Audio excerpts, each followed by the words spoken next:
ఎందుకు వదిలేస్తున్నారు మీరు? నేను అనట్లా, అది వాళ్ళు చూసుకొని, నాకు సంబంధం లేదు. నాకు డౌట్ అంతే సార్. ఇది వాస్తవం సార్. మీరు చెప్పినట్టు జగన్మోహన్ రెడ్డి గారికి రాష్ట్రంలో సమస్యలు లేని పక్షంలో ఢిల్లీలో జరిగినటువంటి జంజీ ఉద్యమాన్ని స్ఫూర్తిగా తీసుకొని ఇక్కడ ఉన్నటువంటి జంజీ అయినటువంటి అంబటి రాంబాబు గారు, తర్వాత మన రోజా గారు, తర్వాత మల్లాది విష్ణు, ఇట్లాంటివంటి జంజీలంతా ఇక్కడ ఉద్యమం చేశారు.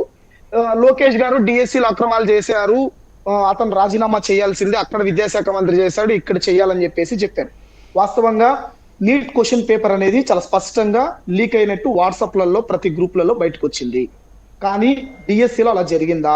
ఎక్కడన్నా ఒక క్వశ్చన్ అయినా లీక్ అయిందా? ఒకటి. రెండోది, ఎవరైనా డబ్బులు ఇచ్చినట్టు కానీ తీసుకున్నట్టు కానీ ఎక్కడైనా ఉన్నాయా? అవి కూడా లేవు.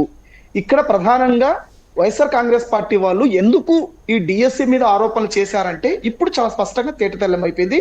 దీనికి గల కారణం ఏంటంటే గ్రూప్ 1 2022లో రిజల్ట్స్ ఇచ్చిన తర్వాత దానిపైన వచ్చినటువంటి కోర్టు కేసులు అప్పటికే కోర్టులో ఉంది.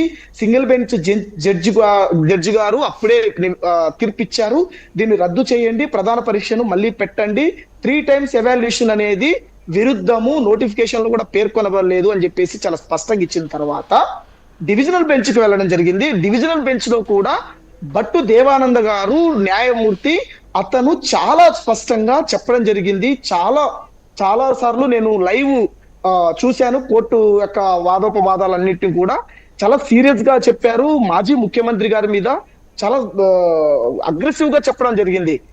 ఇంత ఘోరంగా వీళ్ళు ఈ విధంగా చేశారా ఈ ఉద్యోగాలకు సంబంధించి అని.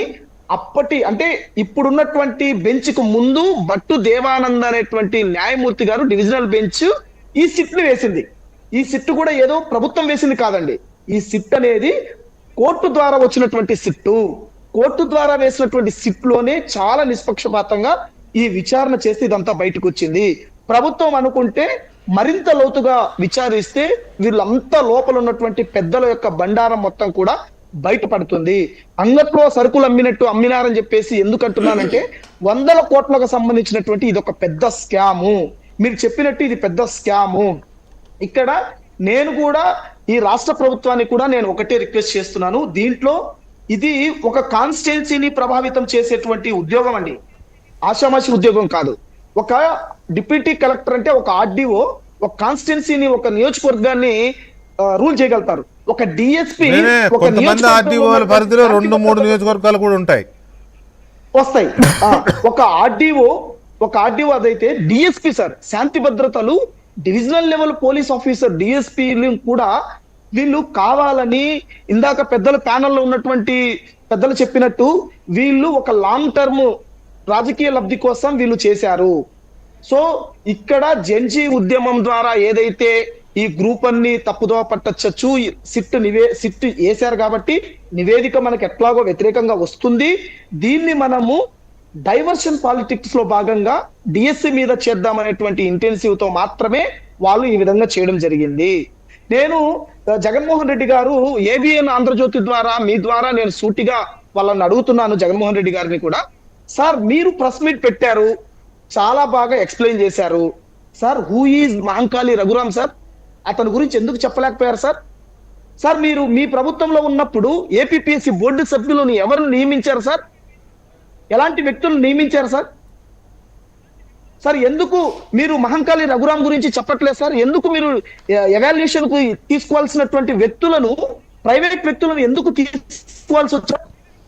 అంటే ఈ రాష్ట్రంలో యూనివర్సిటీలలో అధ్యాపకులు లేదా, ప్రొఫెసర్స్ లేరా సార్?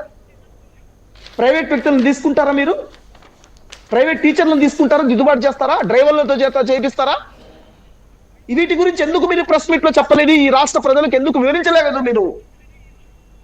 ఎందుకు మీరు జంజీ ఉద్యమము అని చెప్పేసి డిఎస్సిలో లేనటువంటి అంశాన్ని కావాలని డైవర్ట్ చేసి గ్రూప్ 1లో జరుగుతున్నటువంటి వాదోపవాదాలు ఇప్పటికే కోర్టులో ఉంది, నివేదిక వస్తుంది, సిట్ వేశారు న్యాయమూర్తి గారు, బయటకు వస్తుంది, మా బండారం బయటపడుతుంది అనేటువంటి ఉద్దేశంతో మీరు డైవర్ట్ పాలిటిక్స్. లక్షల మంది నిరుద్యోగులు సార్ కష్టపడి వాళ్ళ తల్లిదండ్రులు పంపిస్తే తినక కష్టపడి line to line, pin to pin చదివి భారత రాజ్యాంగంలోని 14వ భాగంలోని ఆర్టికల్ 312 నుంచి 323 వరకు Right. ఉన్నటువంటి ఆర్టికల్స్ Right, సిద్ధి గారు. APPSC గురించి వివరిస్తాయి. రైట్ సిద్ధి ఇది గారు కూడా ఒక్క సమాచారం నిమిషం తెలీదా సార్ Yeah. వాళ్ళకు? మాజీ ఒక్క ముఖ్యమంత్రి నిమిషం విజయ్ కుమార్ గారు 1 minute లో అసలు జగన్మోహన్ రెడ్డి గారి హయాంలో జరిగిన ఈ ఏపీపీఎస్సీ ఇప్పుడు ఇష్యూ ఏదైతే ఉందో